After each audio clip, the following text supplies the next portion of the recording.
Well,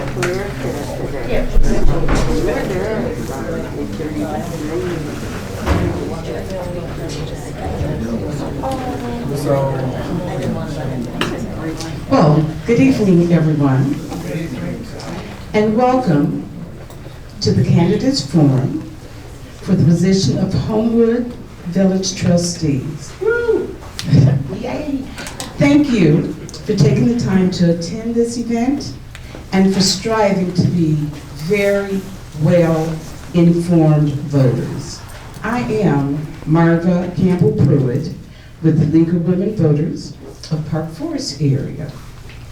I will be moderating this evening's forum. Our thanks to the Homewood Public Library for allowing us to use this facility.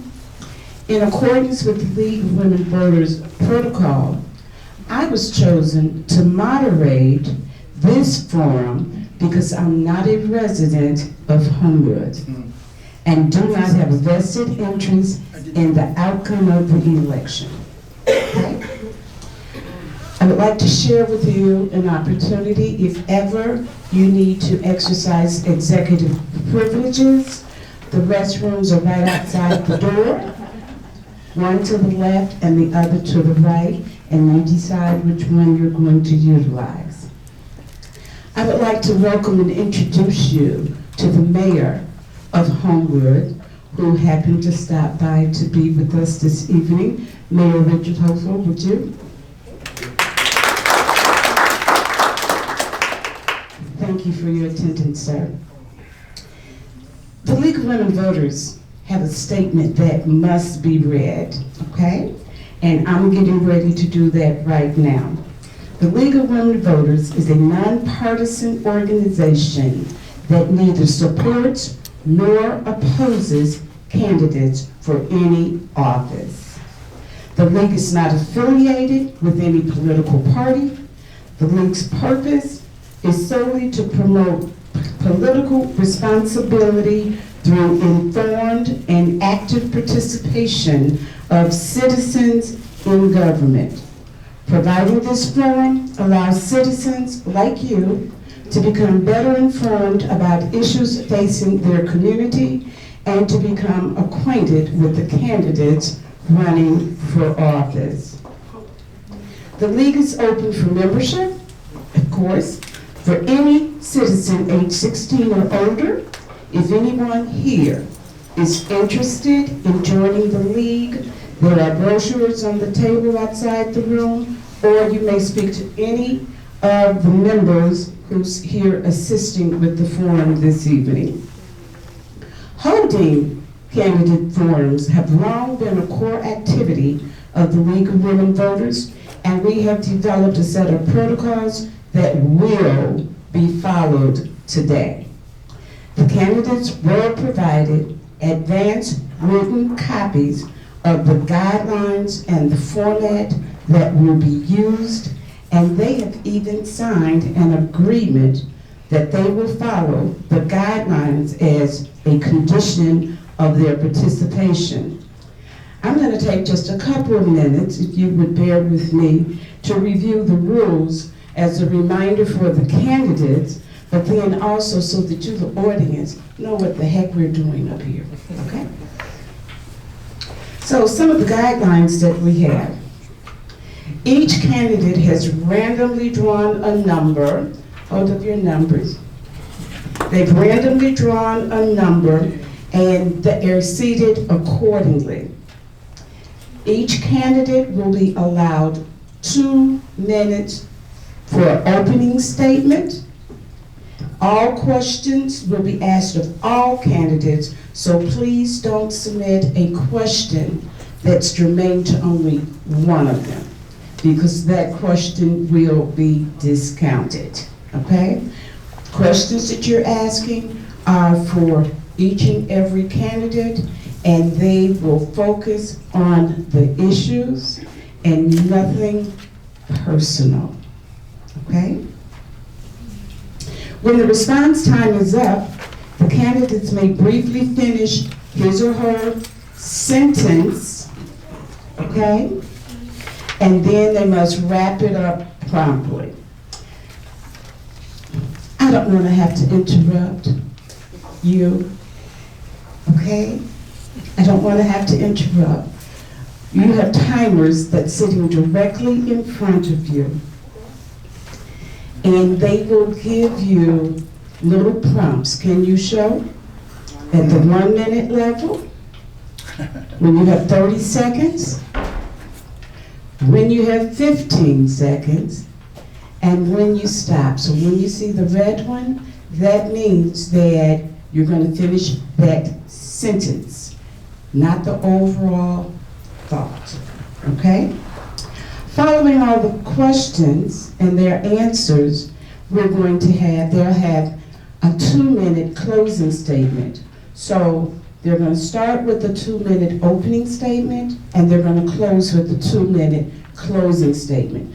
The first candidate that provides the opening statement will be the last one for the closing statement.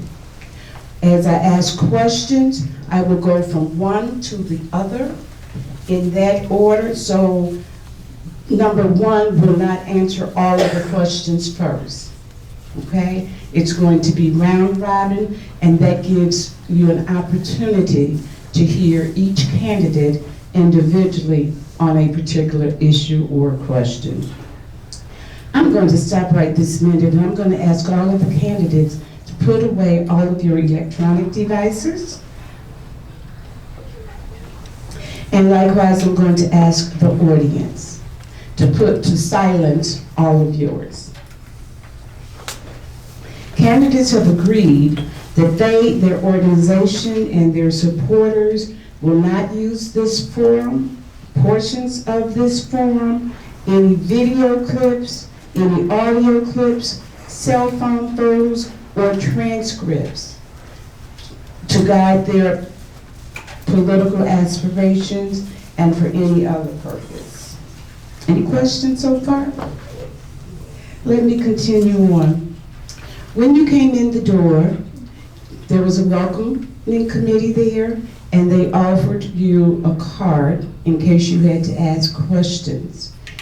You may write your question on that card, or if during the course of this event, you come up with another question, write it out, raise your card up, someone will come and get it.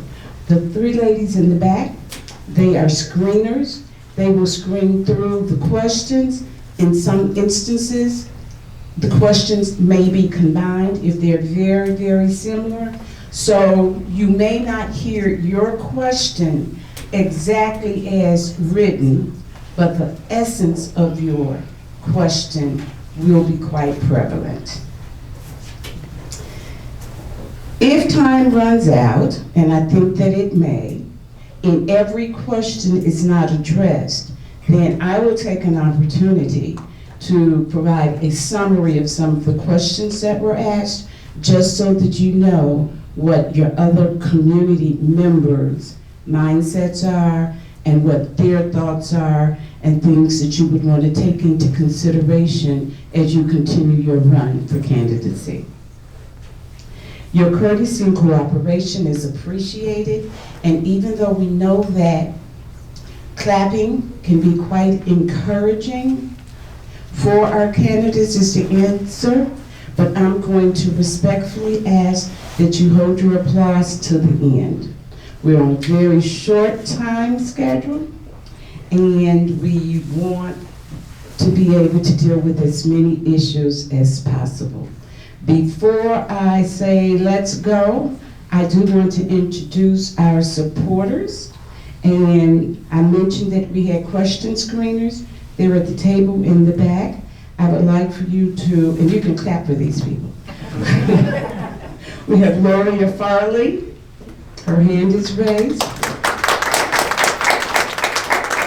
Caroline Carter. And Dr. Mamie Smith. We have the timers. You met one of them, and I'm sorry, I only have one name, and that is Kate Atkins Trendle. And then give us your name. Carolyn Cosentino. Carolyn Cosentino. And before we get started, I'm going to ask all the League of Women Voters for Homewood to just raise your hand. And quite a few, impressive. And we thank you for your time and effort, Ms. Jackson and the committee, for doing all that you could to bring our candidates out as well as the community. Let's get started. It is my pleasure to present the candidates. I'm sorry. It's my pleasure to present the candidates and thank them for their willingness to serve and represent the residents of Cook County. Each candidate will introduce themselves and give their opening statements, and candidates, please address the audience as you're providing your statements, as you're answering questions. Address them, not me. Okay? So, we're going to begin with our opening statements. And the first person to give her opening statement will be Mrs. Colton.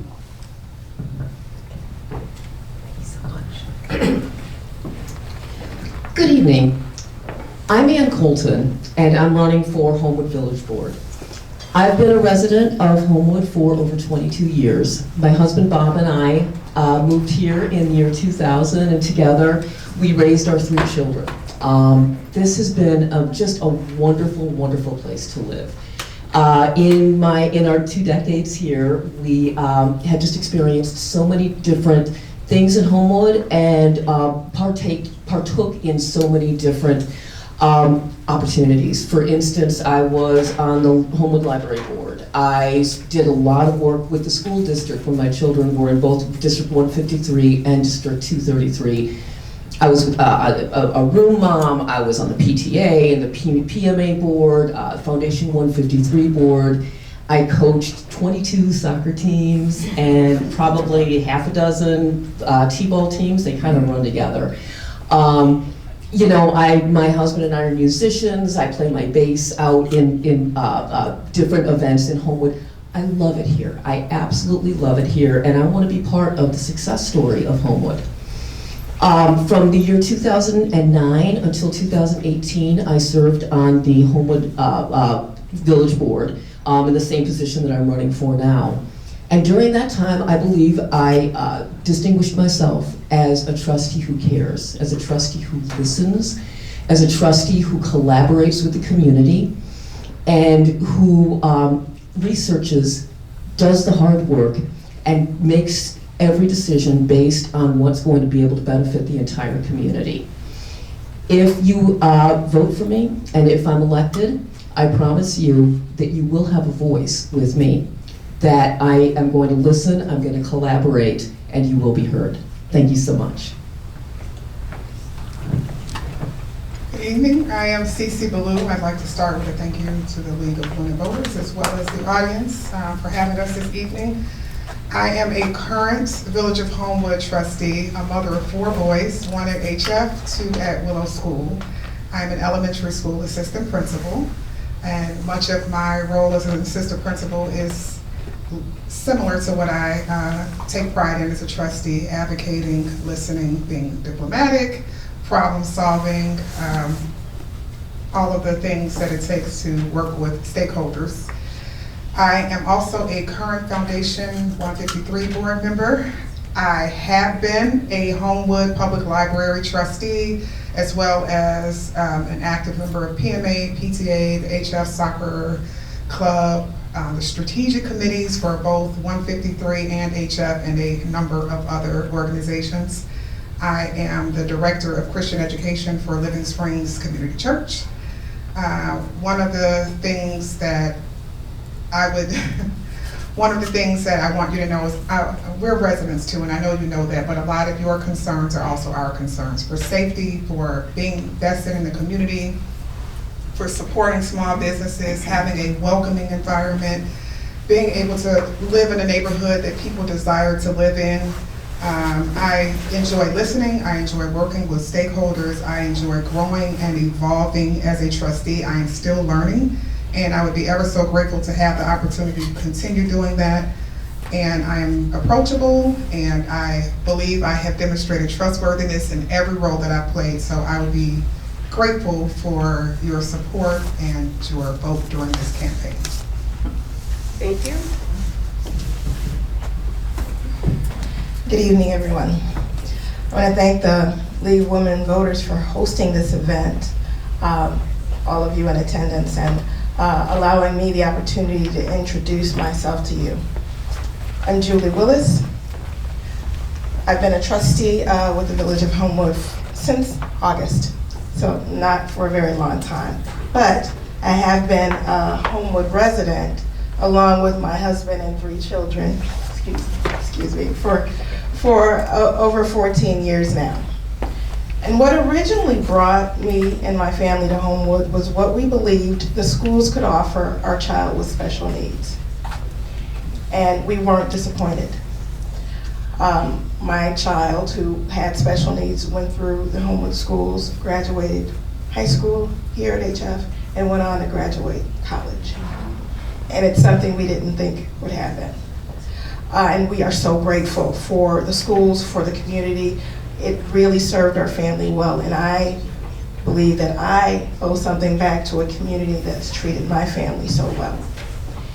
And that's why I want to serve as village trustee.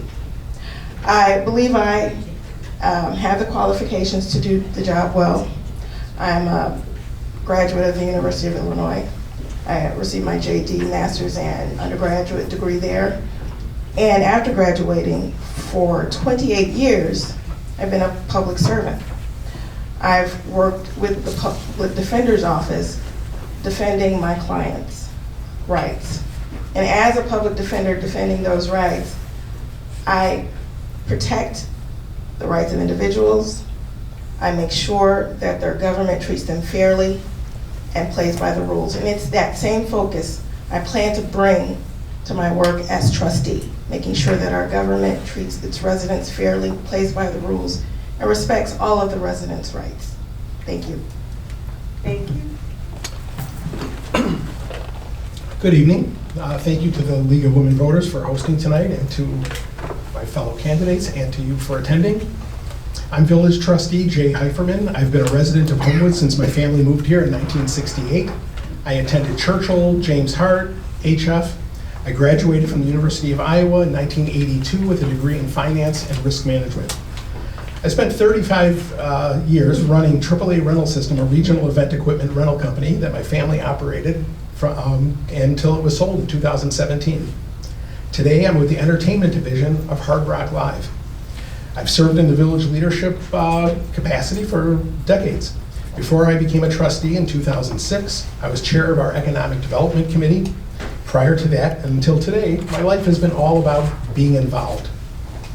Representing the village in the formation of the Homewood Science Center is a highlight of my public service, and I'm currently on its board of directors.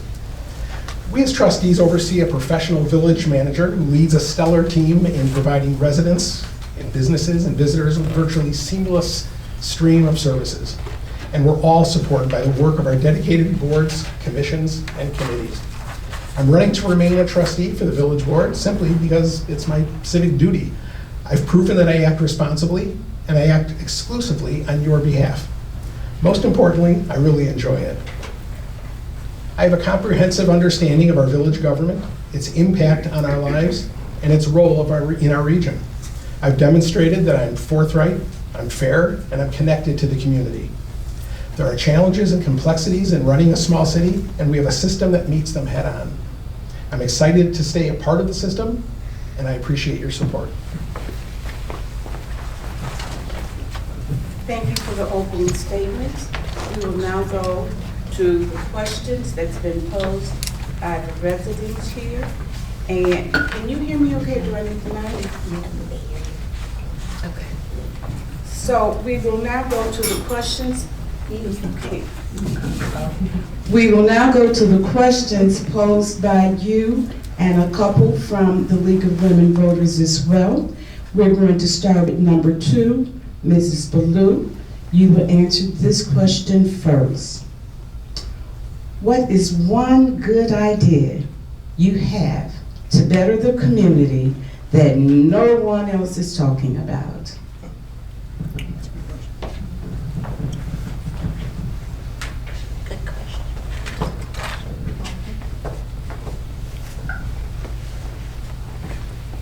I don't know if anyone else is talking about it, but I do want to be an active part of supporting our community's engagement with committees and just reaching out to those that maybe don't always feel heard, because no matter how many ways we think we are hearing and disseminating information, we have to be sensitive and to be proactive in the fact that some people may not feel heard. So I want to be a part of supporting that, and if there's a way for us to start those committees, and if there's a way for community members to reach out to village staff and to have all stakeholders involved, I would like to continue that, to get that process going. Thank you very much. Ms. Willis, would you answer the same question? Certainly. One good idea I think I have. Well, I mentioned to you before in my opening that I do have a child with special needs. That child loves art, and it was very therapeutic for her. It really got her through some very stressful times. What I would like to see the village do is allow students, art students, to display their art in various areas around the community. The village hall, perhaps, there could be art displays. Perhaps some members of the business community would, in Homewood's downtown, would be willing to display some of the artwork of our students.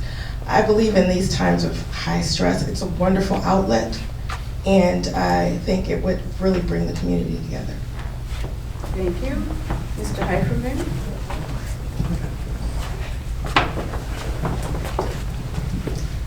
I think we're missing something, and I hope to see a new committee in the village that concentrates on environmental and sustainability issues, including those of active transportation, include biking and walking.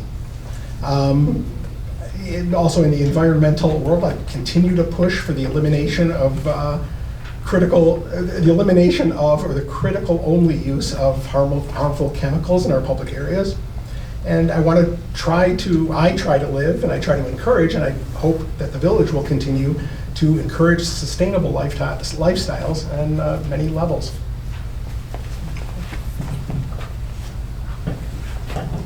Thank you for question number 1. Forgive us for having to go back and forth With the mic, I'm sorry. I said I wasn't going to do this. Ms. Colton.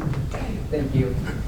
that you were bringing me the mic. I love these ideas. I love everything I'm hearing, and actually my idea sort of encompasses sort of a larger look at this. I would like to do a strategic planning session with the people of Homewood and with stakeholders in Homewood to start to reimagine our committees. Because I think the committees that we've had in place for, as long as I've been here, 20 years, 25, 30 years.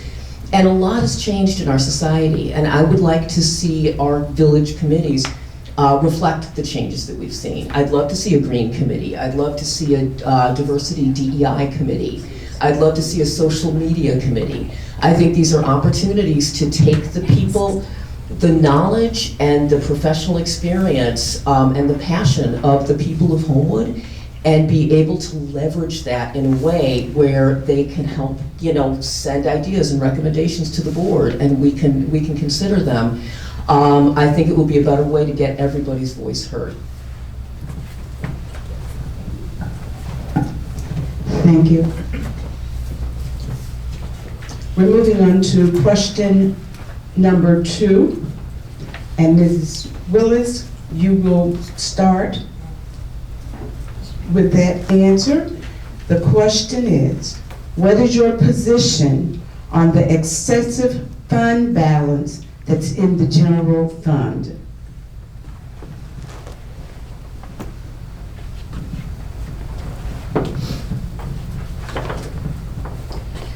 Start off with some tough questions. Excessive fund balance. I know that the reason we have an excess fund balance is because the village operates in a very fiscally responsible manner. And I believe that it's important that we take care of any needs for the village. I think that infrastructure is very important, making sure that we take care of our roads, our sidewalks, making sure that we have safe places in our village. I do believe we need to hear from the voters and determine what needs they have before we determine exactly how we use those funds. But I know that everyone who works for the village wants to take special care in how they spend your residents' money. And I am all for making sure that we use it in a purpose that supports and that's good for all of the residents of Homewood. Thank you. Mr. Hyderman, the same question for you, please. I don't think that we have an excessive fund balance. I think we have a strong and necessary fund balance. Things happen. Pandemics. Walmarts decide to close. Things happen that affect us financially, and I think our prudent, being a saver is not a bad thing. Our prudent use of funds and how we raise them as well is it's vital for us. And having the cushion to absorb things is simply the safe way to live. And I think that it's the way we live as residents, and the village should follow suit. Thank you. As the mic is being carried, Ms. Colton, can we hear from you? Honestly, I fully agree with everything that Jay just said. I think that it is extremely prudent to, especially when you're in a community that's been around for 150 years. We have 150 years worth of infrastructure that we need to keep, in good shape. So the money that we have in the fund balance, I don't think of it as excessive. I mean, it's funny because when I was on the board, even 6 or 7 years ago, the fund balance got a little bit low. And I'm delighted to see how prudent the board and staff is in keeping, in being good savers. But you know what? We have a water tower that is leaking and we need to move it. That costs money. We have, sewer pipes in the 3rd edition that are gonna need to be addressed at some point. That costs money. And we don't know what the next thing that could happen is. And so I like to be ready, and I like to be prepared, and I like to be responsible so that when problems happen, we're not in a panic trying to sell bonds, that we can take care of business and make sure that everybody's comfortable. Thank you. Ms. Ballou? Similarly to what has been said, I think one of the unique things about our community is that we operate in a way that is not only responsible, but it provides us a cushion. We could have unforeseen circumstances, and we also have things that we do expect to come down the pike at some point. Given all that we offer, I think that's an amazing dynamic, and I think we owe it to our community to continue being responsible. We know that the cost of everything continues to rise, and as soon as you think you have something that you have budgeted for or you expect, you may be hit with yet another increase or another unforeseen circumstance. So we want to continue to be careful and wise stewards of the resources that all of you are helping to provide us. As we move on to question number 3, Mr. Heiferman, you will answer first. And the question is, traffic around schools at pickup and drop-off is dangerous for all. what can the village do to assist in improving this situation? I think traffic issues are important to my family, and I believe to most residents. And I think especially around the schools, and often talked about 183rd Street. For the schools specifically, I think having law enforcement representation there to see that traffic laws are being followed. I think the school system should do their part and set up a system that allows for, safe transfer of kids in and out. And trying to think of anything else to add to that. No, but I would just use the time just to say that other traffic issues like 183rd Street are being worked on very, very smartly by the village, and I hope to see those efforts come to fruition soon. Thank you, sir. Mrs. Colton, can you please answer the question for us?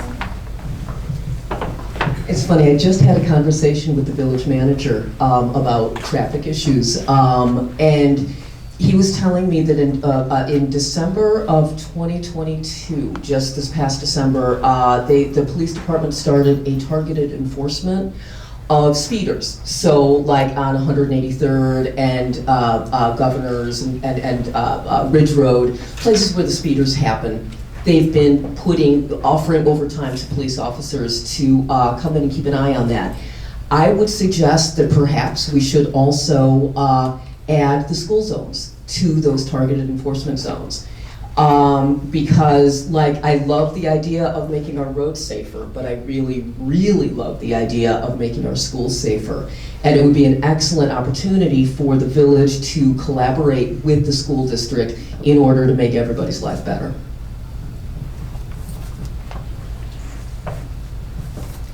Without repeating everything that has been said, because a lot of great points were made. I think one of the things we can do, and this, as much as maybe we don't always want to have to do this, consider citations for double parking, for people speeding in school zones, to make a point that Homewood is not the place to do that. And if people make the choice to be unsafe and to put our children in danger, that we are going to take it seriously.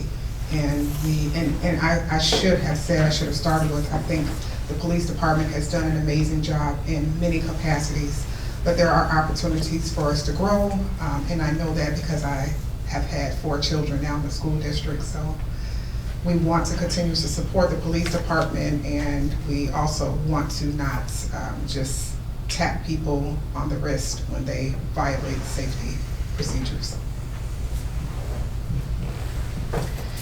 Yes, that's something I've observed dropping off kids at the high school. Is some bad behavior among the people dropping off, and I think it starts with communication from the school to many of the parents about the way to not only respect everyone in the driving and dropping off, but set an example for the children that you're dropping off.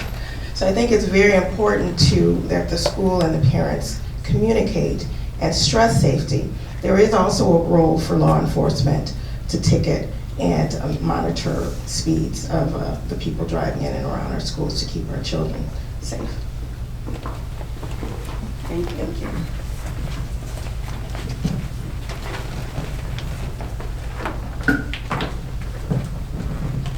I appreciate you helping me to stay in the correct order. We're moving on to question number 4. If the pace car solution to speeders on 183rd Street is not effective, what suggestions do you have to address the problems? And with that, we will start with number 1, Mrs. Colton.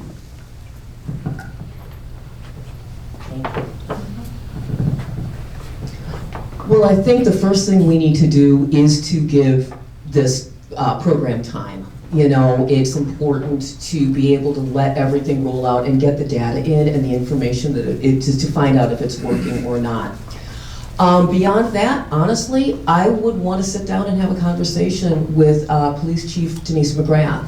She's the expert in police matters, and she would be probably have the most up-to-date, certainly more up-to-date information than I would have on what is working in other communities and what is not working in other communities and what would fit best with Homewood. So I would, one of the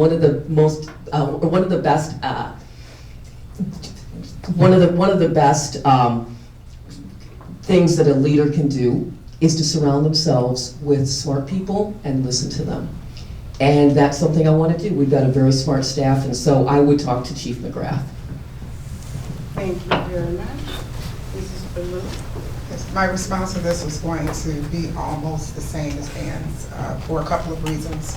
One is I have actually reached out to see if we can, when we've accumulated enough data to see if we can compare the instances of speeding citations prior to the PACE program and maybe once we are a little further along in the program to see how much of a difference it may be making. I've also reached out to Chief McGrath to see if, and she has responded that she is reaching out to other communities, law enforcement departments to get suggestions and gain a little insight on how they are able to mitigate some of their speeding issues as well. So. Thank you. The PACE card program is just one tool that we're trying to use to work to reduce speeding along 183rd. But we've also experimented with the road diet a couple months ago to determine whether or not reducing the lanes on 183rd will have an effect on speeds.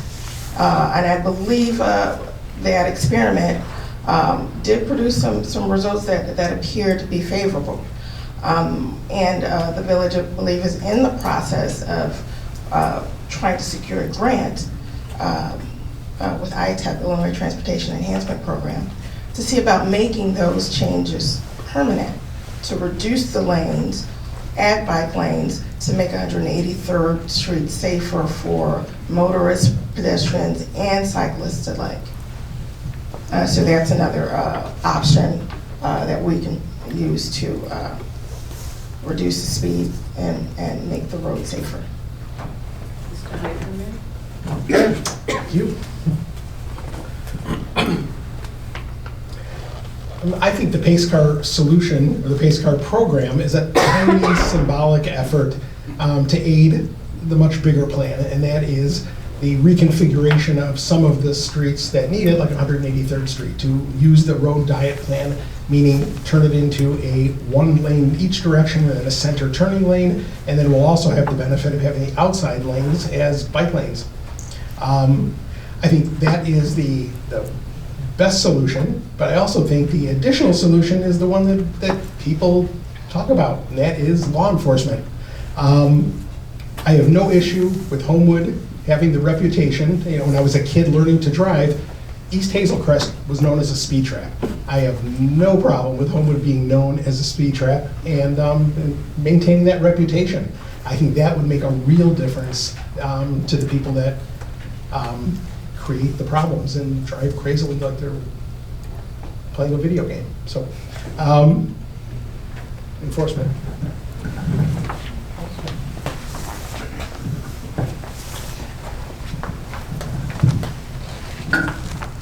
Thank you, Mayor.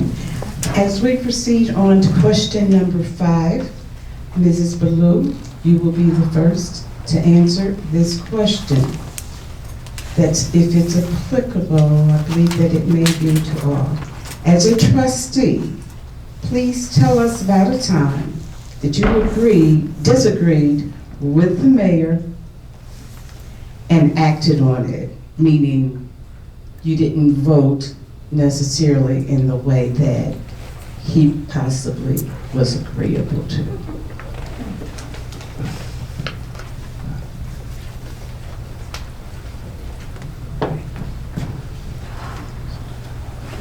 Okay, so Can you hold the mic up a little? yes. There has not been a time yet in which I've had to vote against something that the mayor found favorable. However, there have been times when I have expressed my concerns because as individuals, we have an individual voice, but we are also representing a community. And so we have to work together. We have to continue to be diplomatic. We have to be collaborative, and I will continue to do that. And I will say this, just the nature of who I am as a person, if something goes against what I believe is character or personal beliefs, that's a conversation that has to be had, and may not always be popular, but that I represent, I believe I show that I have an independent and an independent voice, and I don't have to always just go along to get along. I will say that our mayor has been exceptionally supportive to people when they do have disagreements, and he does try to figure out a way that we can all work together. Thank you, Mrs. Willis. Well, as I indicated before, I've only been on the board since August. I will say so that I really couldn't tell you if there's been a time when I voted in a way that the mayor disagrees with, because I quite frankly don't ask the mayor how I should vote. It is my vote. It is a vote that I make on the behalf of the residents of Homewood. And I'm certain that the time will come, at the time when we will have disagreements, because people disagree about everything. There are always times to disagree. But my vote is independent of the mayor's position. And it is made in what I believe is the best interest of the people I represent, and that's the residents of Homewood. Thank you, Mr. Heffernan. There's been, in 15, 16 years of doing this, there has been very few times, I can't even think of a time that I've really disagreed with anything that he has supported, because he doesn't communicate that to me. You know, he'll inform occasionally on a topic, but I've never, ever been given a direction by him, and he doesn't vote unless there's a tie, and that rarely happens. So it's kind of the question itself is sort of a moot point, but I think it sort of goes towards the independent trustee sort of issue or concept. Since I've taken office, I've maintained complete independence. The voice of public comment and board discussions and discussions among board members helps me form an opinion, you know, for any given issue. But the only voice that truly dictates my direction is the voice of reason. And I think there's very little that comes before us that is considered unreasonable. But just to answer further, together we run as independents. Thank you. Mrs. Golton will now answer question number 5. I know the mayor is wondering which of the 10 million times I've voted in a different way in front of him that I'm going to select. And I mean, it has happened. And I have, you know, I was the one person who voted against, I mean, the most famous one is the Walmart incentive. I voted against the places of eating tax. I voted against the incentives for the dentist office that took over where Tom's Restaurant used to be. I voted against the renovations at Martin Square. I have no problem voicing my opinion, and the mayor has never been disrespectful towards me for voicing my opinion. It's how democracy works. And so I am encouraged to hear that everybody agrees with that. You know, that we all do need to speak our minds, and we need to represent the people of Homewood in the way that we best and most reasonably can. But yeah, voting my mind, speaking my mind, that's never been a problem for me. Thank you. As we move on to question number 6, Ms. Willis, you will respond first to this question. Where do each of the candidates stand with respect to funding of Homewood police officers? This person is concerned that some larger cities have mandated so many unfunded police programs that whether intended or not, the number of police officers on duty and therefore response times are negatively impacted. Do I need to read that again? I don't mind. Where do each of the candidates stand with respect to funding of Homewood police officers? This resident is concerned that some larger cities have mandated so many unfunded police programs that whether intended or not, the number of police officers on duty and therefore response times negatively are impacted.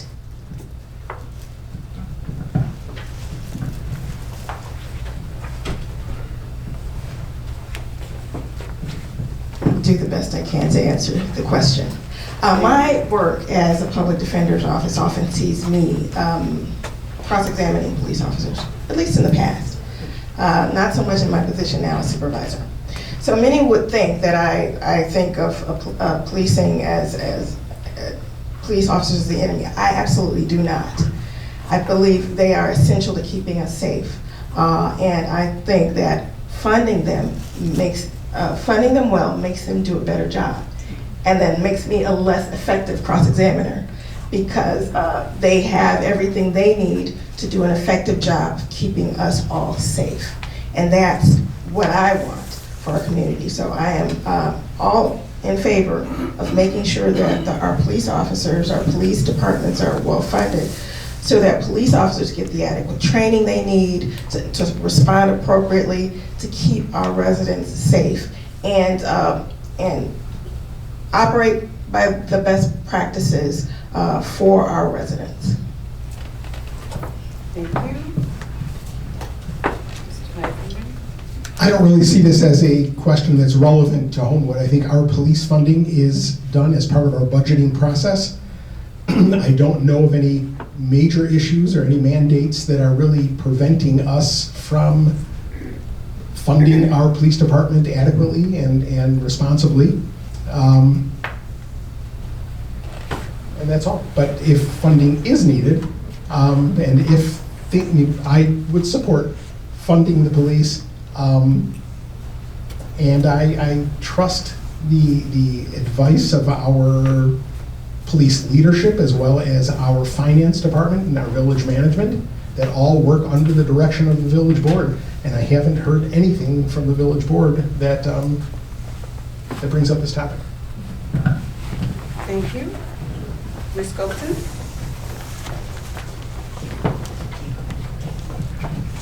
To be honest, I would need way more information about this issue before I can give an adequate response. This is the first I've heard of any of these mandates. Clearly, we need to be smart with our money. Clearly, we need to do what we need to do in order to keep the people safe. I mean, the whole purpose of the police department is to keep the community safe. And so that needs to be first and foremost paramount in our minds. But without understanding more about what exactly the mandates are and what they're in place to do and what the mandates are attempting to remedy and if those are issues in Homewood, I really can't give much more of a response than that. I'm not certain of any programs that we have in Homewood that would prohibit or impede our police department from doing a solid job of keeping us all safe. I do know that sometimes in communities, such as maybe the ones that are being referenced, there is a perceived or real lack of transparency, or maybe there are needs that have not been met by the community. Maybe it's mental health, maybe it's just understanding that needs to be had between community members and law enforcement. And overall, I think we do a pretty good job of that. And if there's something that we can explore to make those relationships stronger, then I would love to be a part of making that happen. What is the most serious issue your community will face in the coming years, and how should the village board respond to it?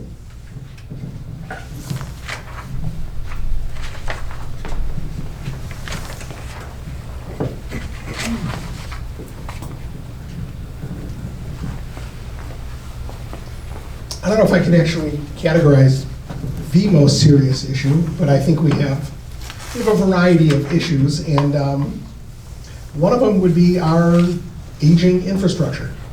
I think we do a real admirable job of pacing out repairs and replacement of village property and equipment. But I think there's some bigger issues, like our water tower issue. We have as Ann mentioned, we have a leaking water tower that's 80+ years old, and there's a plan to replace it. That follows our, I would say, incredible replacement of our water service lines that used to come through Harvey. Now they actually come from Hammond, and it was a huge project, the largest public works project I think that we've ever had, and it was completely funded in cash.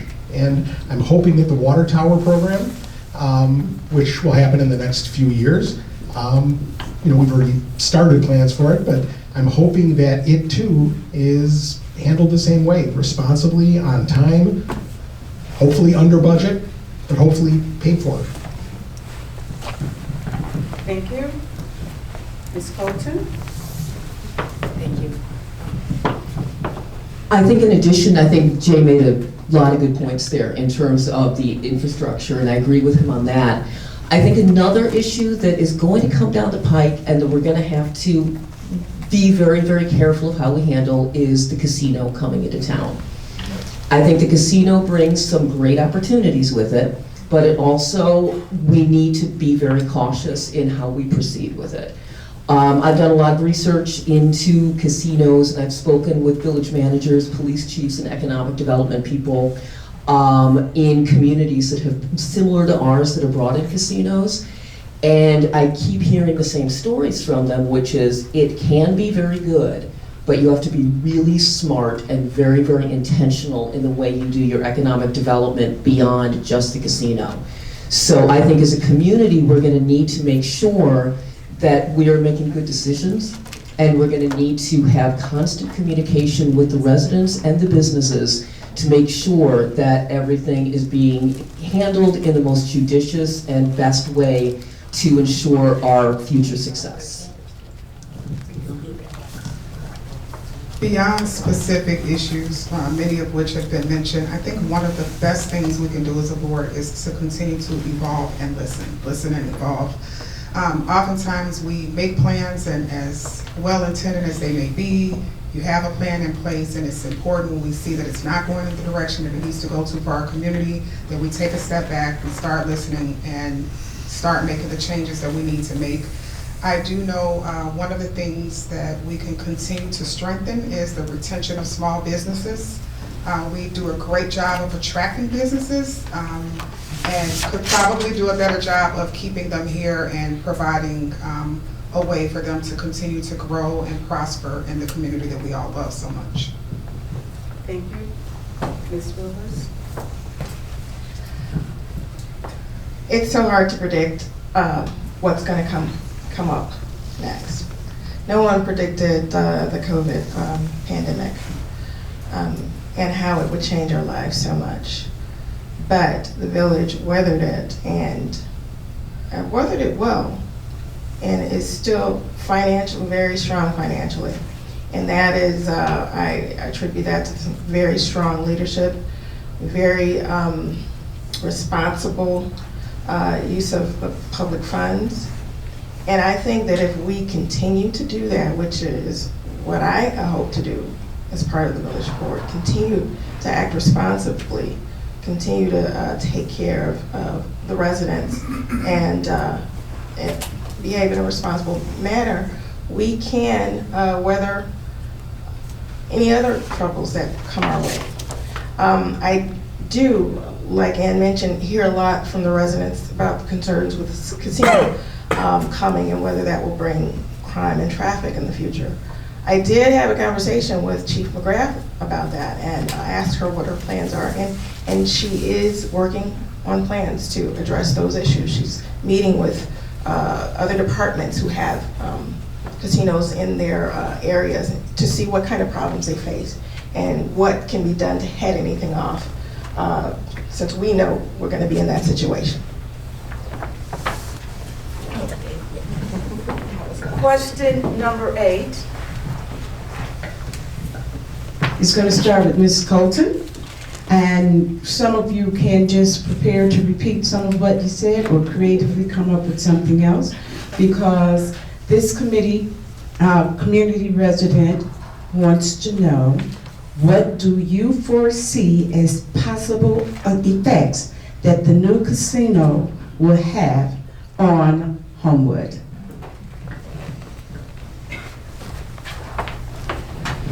Well, as I mentioned moments ago, I've done some research on that, speaking to other communities, and happily enough, almost every, in fact, absolutely every police chief that I spoke with said that there was not a huge impact, that there was not a huge increase in crime. I felt very confident and comfortable hearing that.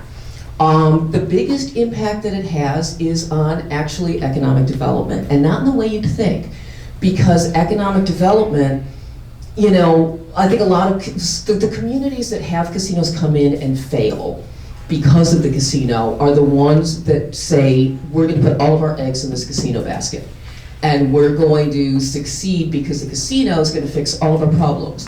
No, incorrect. The casino only cares about the casino. And they want to keep everybody in, so they don't want, you're not going to see, the restaurants aren't going to see people saying, oh, we're going to the casino, but we're going to go check out a whole bunch of other restaurants. That's not going to happen because the casino wants to keep them inside. So we have to make sure that we redouble, triple our efforts in economic development. The current board and the staff do a fantastic job of economic development, and we're going to have to double down and make sure we do that so we can stay strong. Thank you. Mrs. Ballou?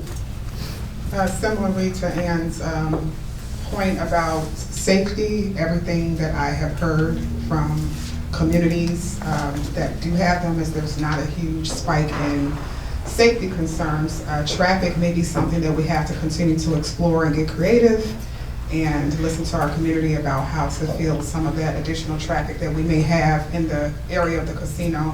I think one of the things we do well, piggybacking just a little bit, is that we have diversified revenue sources. We are not dependent upon the casino to fund the things that we need to do and the things that our citizens, our community, our businesses say that they need and want. And I think that is a really, it's a benefit to all of us. Thank you. Sorry, I don't have a lot of new to say to that. As I had mentioned, that the chief believes that they have a handle on any potential problems with crime, that they don't expect, but would be ready to handle any matters of that nature. What I am concerned about is traffic and how that will be handled, and I'm certain that they're planning for traffic issues. With regard to economic development, it is important that we continue to make sure that we build up our other areas of downtown, for instance. We've got a lot in the works to bring more people, more residents into downtown, make downtown more attractive to outsiders, bring in more foot traffic to local businesses and restaurants, more entertainment in our downtown. We've got Homewood Brewery coming. We'll have a lot to attract people to Homewood, other areas. And I think that will help us, even with the casino coming. Mr. Knight, thank you.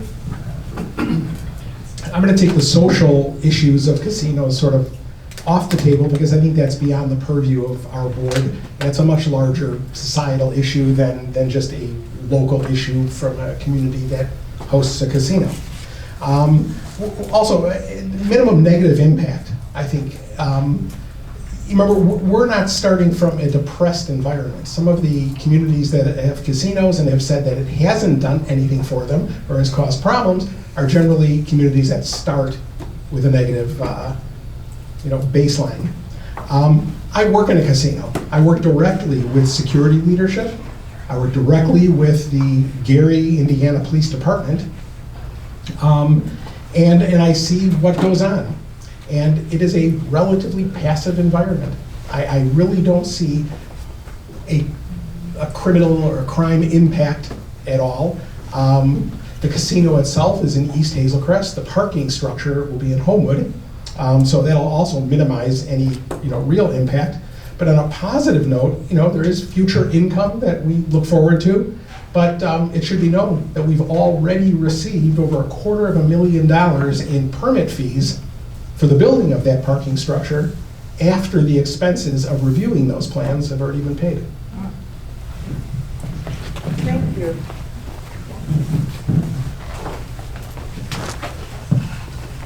To start, Question 9, that would be Mrs. Ballou. And the question is, if you received a $2 million grant to use for Homewood any way you wanted, what would you do with it and why?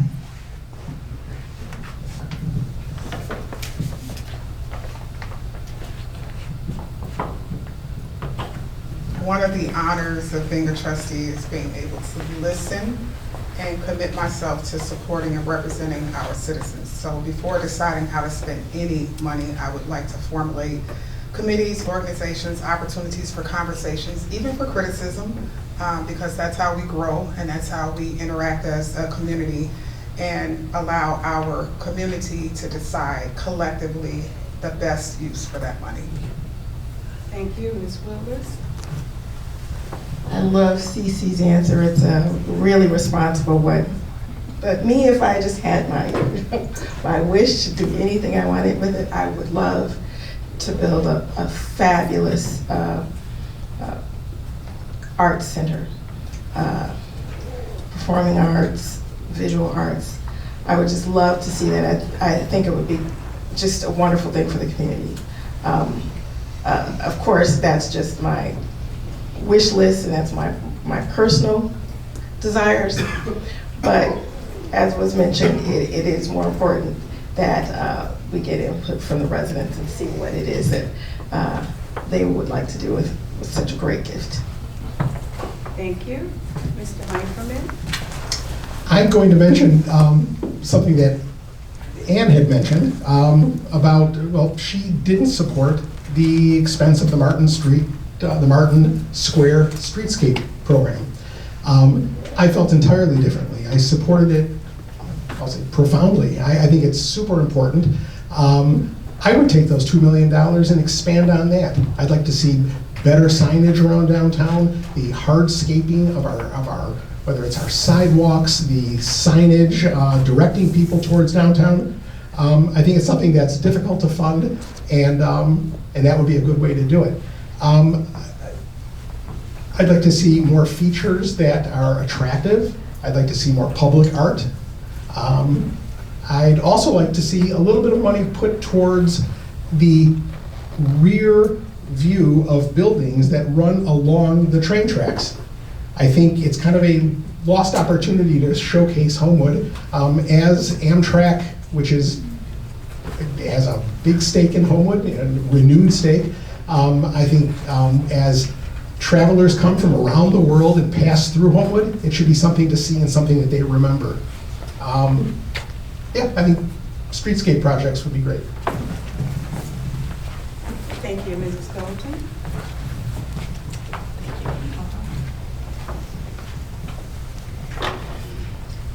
What I would like to see is I would like to sit down and have conversations with Homewood's local businesses and see how we can support them.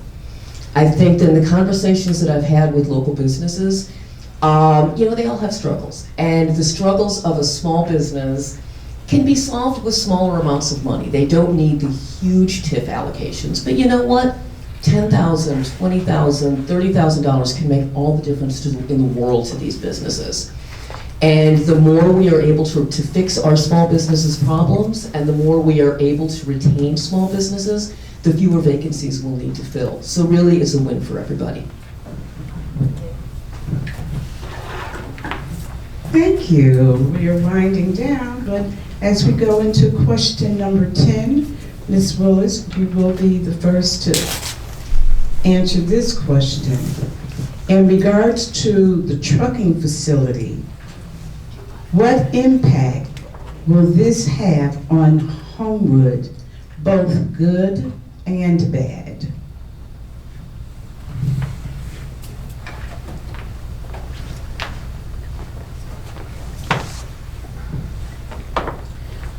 I assume you're talking about the trucking facility at the country club. I don't see, quite frankly, don't see a lot of good. I worry about trucking traffic and environment effects that it will have, pollution on our community. It is not under Homewood's control at this point, and that's unfortunate because I don't see it as having a good impact on the residents of Homewood. Mr. Haberman? I'm not aware of a trucking facility that's being planned for Homewood. If it's referring to the Calumet Country Club property, again, it's not our direct issue, but I do encourage those who are trying to bring out the awareness of the negative aspects of a trucking facility. I give them all the kudos, and I hope they continue. But it's not something that really is an issue that we're dealing with, and I hope our counterparts in other communities will consider the impact on their neighbors like us. Thank you, sir. Ms. Colton? Yeah, in terms of the good impact that it's gonna have, that will be zero. The negative impact, there's a lot, you know, there's going to be pollution, there's gonna be noise. 175th Street is gonna get chewed up by all of the trucks rolling over there. For the people who live along 175th Street and who live in Governor's Park, that's gonna be a real, it's gonna be a real issue, and it's something that we can't forget. No, it's not in our control, it's not in our purview, it's not in our community, it's not in our town anymore, but the impacts are gonna be 100% in our town. As a board, I would hope that the village board will stand behind any efforts that community groups make in order to, and like the village board may not be able to make the decisions, but with any luck, the village board can help influence or talk or lobby or advocate or do whatever we need to do, because this is going to impact everybody. It's a very, very big issue, and we have to stay vigilant. Thank you. Mrs. Prabhu? It's unfortunate that we are in a position to be negatively impacted by something yet have no control over it. I am a huge proponent of being environmentally responsible. I think it's important, not just for now, but for the future of our community. And I think the best thing that we can do for those that care is to use whatever leverage or whatever positioning we have to advocate and to continue to make it known that that as a whole is not something that we welcome. Thank you.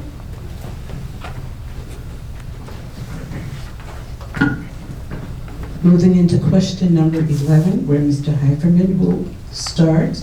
The question for you: do you support a performance budget, and how would that impact local telecommunications tax and the place of eating restaurant taxes?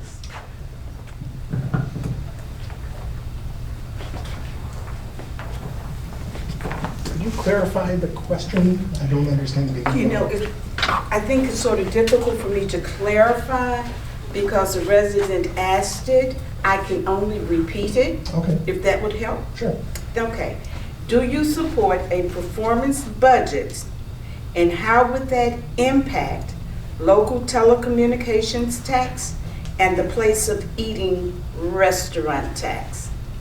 I have no idea what a performance budget is. It might be a term that I should know, but unfortunately I don't. And so I can't answer the question.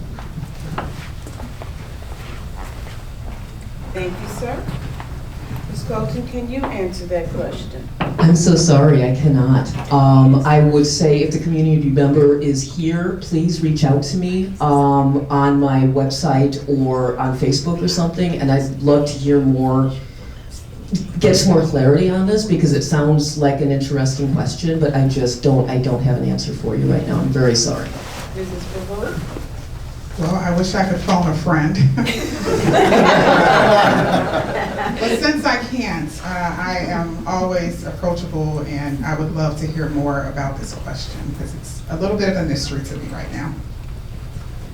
Thank you. Ms. And Willis? likewise, I was like, I'm so glad to hear nobody else knows how to answer that question, because I'm like, I am stumped.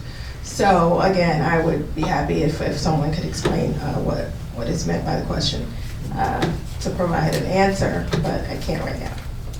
Thank you. Okay. How should vacancies on the village board be filled? And Ms. Colton, you will answer first.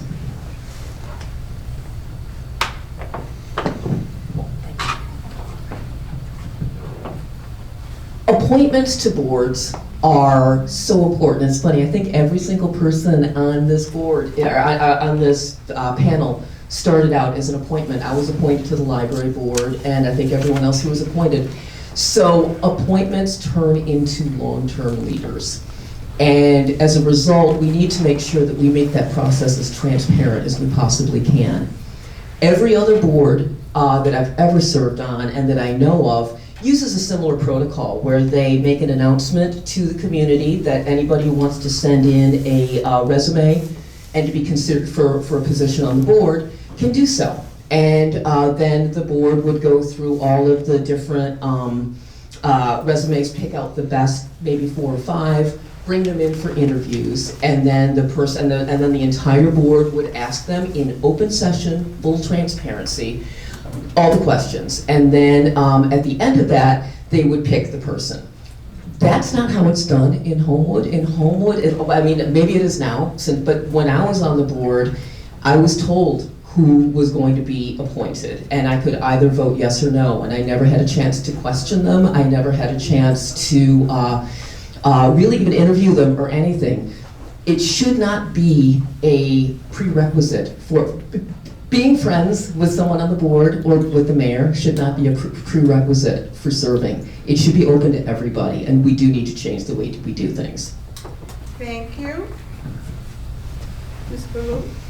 In everything that I do, every endeavor that I take on, I believe in being honest, being transparent, communicating as much as possible, and being welcome to feedback and criticism. So if the process, if our community feels like they have not been appropriately informed, or they didn't have enough information to maybe give some feedback or input prior to those decisions being made, I would love to hear about that so we can take a step back and take a look at how we're doing the process.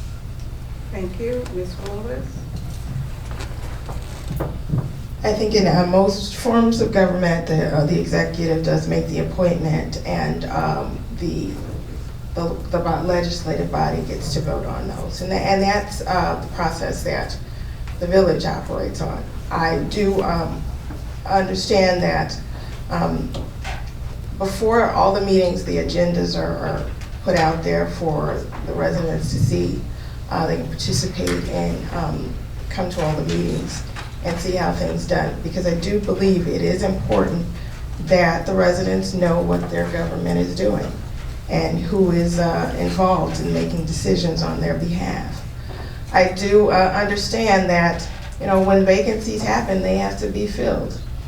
And that's why in just about every form of government, if it's senators, if it's, you know, congressmen, executives are given the responsibility of filling vacancies. But I'm always open and desirable of the residents having knowledge of who is being chosen to represent them, and whatever means possible, making the process as open as possible. I've had the pleasure of being appointed twice to the village board. The last time was 15 years ago. The way that I've seen in my years on the board, is it perfect? No. However, I've always been informed that there's going to be a vacancy, and I've always been given an incredibly wide opportunity to throw names in to be considered. And I think every time I have, it has been considered wisely.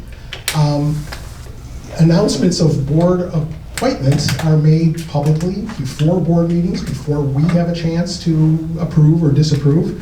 But like many decisions, we're presented with wise choices, and there isn't an awful lot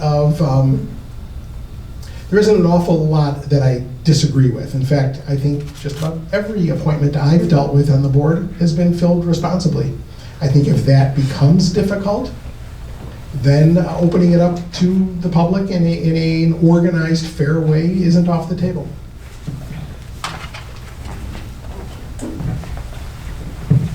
Thank you for all of your responses. We're moving into our final question that's been presented to us. And I know that even for myself, I'm gonna have to read it at least 2 times, okay? So just bear with me. The questioner asked, regarding the pending development of the Calumet Country Club, what should the village do to, number 1, defend its drainage easement rights on the property, parentheses, Homewood spent $500K in 1995 for this project, just so that you know.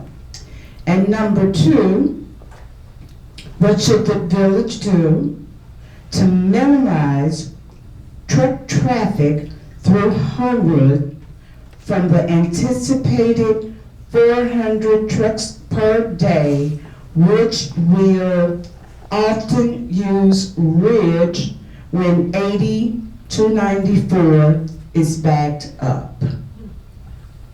So it's a 2-pronged question, but both of them are asking, what should the village do regarding the development of the country club? What should you do to defend its drainage easement rights that's on the property already? And 2, what should we do, Homewood rather do, to minimize truck traffic through Homewood from the anticipated 400 trucks per day that's going to be on Ridge when 80-94 is backed up? And the luxury of answering that question first goes to Mrs. Blue. Okay. I hit the jackpot tonight. As far as defending drainage easement rights, I do need more information on what our opportunities and our rights are for that. I have to be transparent in saying I don't know a bunch about drainage easement. And as far as minimizing truck traffic, I think that would be yet another conversation that we may have to have with maybe the Department of Transportation and or some of our neighboring law enforcement agencies to see how they feel traffic in situations in smaller communities like this. And it is unfortunate if Ridge is going to be seen as the avenue of choice for trucks to travel down, knowing how much we utilize Ridge for and knowing how much less safe it would be if that continues to be the choice that trucks make. And I'm hoping there's some way that we can mitigate it, if not stop it altogether. So, Thank you, Ms. Wallace. I think the first thing is to work with everybody in the community to try to prevent the trucking development from happening. I know the village doesn't have control of the property, but whatever influence we can can muster, we need to concentrate on that. And that would eliminate the problem altogether. However, as far as drainage issues, again, that will require some research on my part because I am like Trustee Ballou, I'm not familiar with it, with that issue. I do believe that if it ever comes to pass that we are dealing with a trucking development on that site, then we do have to work with the Illinois Department of Transportation to see what can be done to divert traffic out of our community. Mr. Laferman? This is kind of an incendiary question because there is no proposal for a trucking facility at this point. There's some kind of crazy multi-use thing that Hazel Crest will have to deal with, but there's no trucking facility that I've heard about planned. So it's kind of again, a moot question. If whatever happens on that property, however it impacts Homewood, whatever drainage issues there are, again, I don't know them. I'll trust that our staff, our engineers, our village attorney will address it and present us with the best options.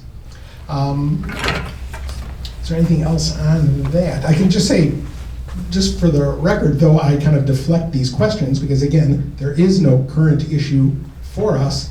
I will say that my opinion on any of the trucking proposals that we've seen, and you can see the way I voted on the subject, were absolutely something that we don't want, that I don't want. And also regarding the streets that affect us, whether it's 175th Street, or it's Dixie Highway, or it's Ridge Road, those are all state roads. And so it's the state that would make decisions on how to deal with that kind of traffic. Thank you. Ms. Fulton?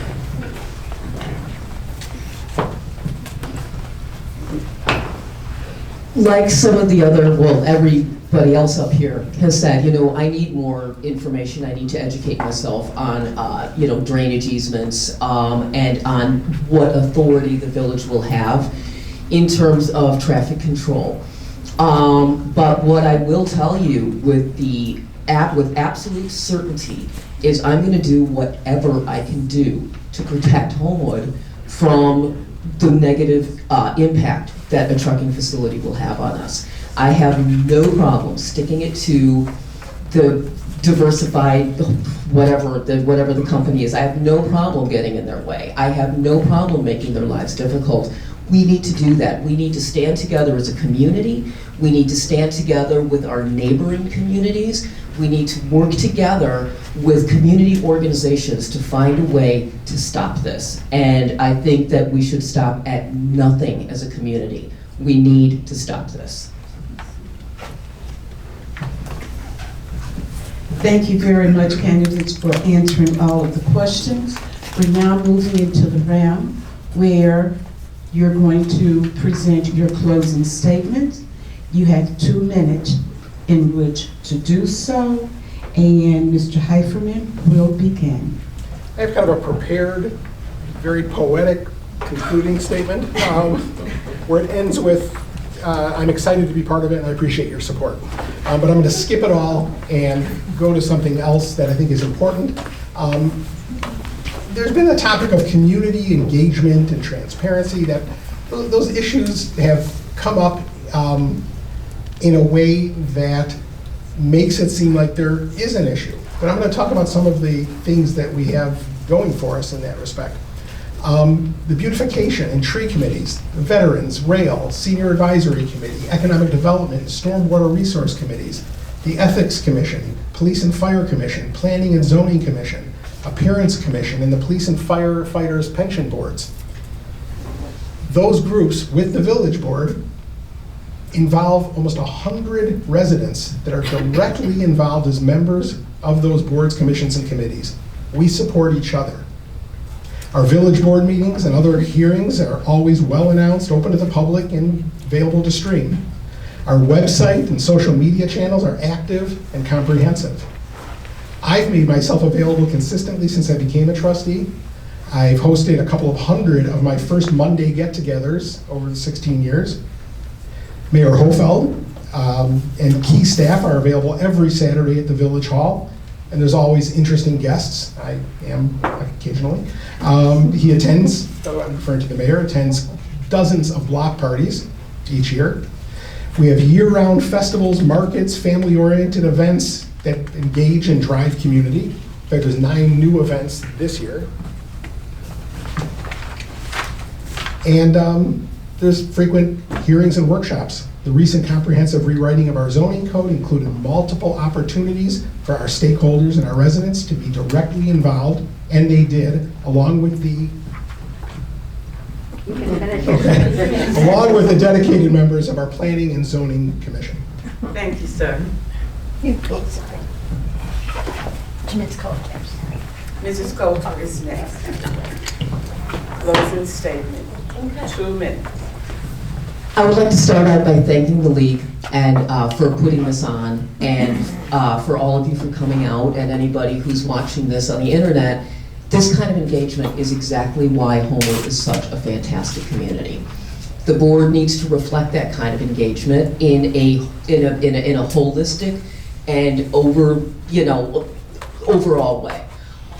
That's part of what I want to provide. I want to be a trustee who listens, and I want to be a trustee who is collaborative.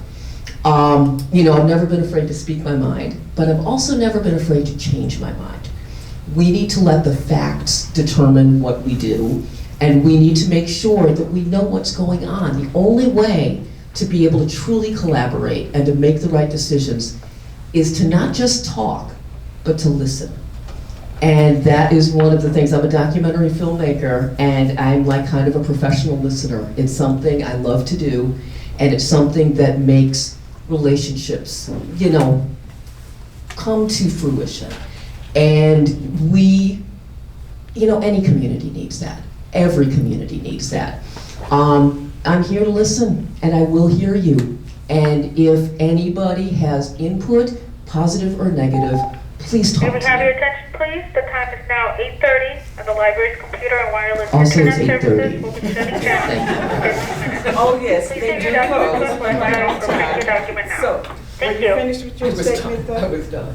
Okay, very good. Mrs. Baloo. Thank you again. I am exceptionally proud to represent a community that we, love so much. I do not have all the answers, but I am willing to continue doing the work. I've had the honor of serving our community for years in such a variety of capacities, and I hope that as people see me and they engage with me, they can see a little bit of themselves in my story and the way that I hope to continue supporting our community. I am immensely grateful, and I will continue to be an individual voice on a representative, and to represent us in a collaborative manner. Thank you all. Ms. Willis. Thanks again for this, hosting this event, and I'm glad to be a part of it, just as I am glad and proud to be a Homewood resident. This is a community that I love, and I think it's a wonderful community to raise a family in, and I'm so glad that my family's here, and I know that other families feel the same way. And I want to make sure that it stays that way for families in the future, that it's always a wonderful place for families. We can feel safe, and we have wonderful neighbors, diverse neighbors, and we can learn from one another. I want to be a part of that, part of continuing to make that happen. And for almost 30 years, I've been a public servant in my role as a public defender. I work to help solve people's problems. Well, I can't always solve them, but help mitigate them. Try to make things better for people. And that's what I want to do also for the residents of Homewood. My work has always required me to find things out, figure out things, talk to people, reach out and find ways to solve problems. And I think that I can do that for the residents of Homewood, and I would be proud to serve them, if they'll have me. Thank you.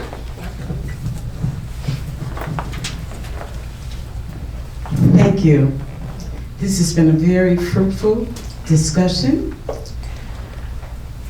Residents, you should be very proud of the individuals who's choosing to serve you as trustee. Can we give them a hand for their wonderful job?